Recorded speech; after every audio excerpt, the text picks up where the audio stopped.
कोल्हापूर जिल्ह्यातील काही महत्त्वाच्या बातम्या आता आपण थोडक्यात पाहणार आहोत। त्यासाठी आता पाहूया संक्षिप्त बातम्या अर्थात फास्ट न्यूज।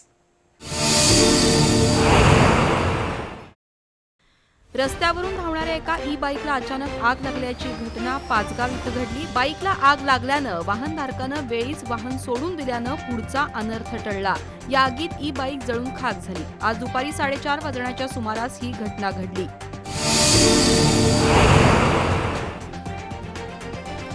कोल्हापुरातील सरस्वती टॉकीज समोर एका चप्पलच्या दुकानातून मालकाचा किमती मोबाईल हातोहात लंपास केल्याची घटना शनिवारी घडली।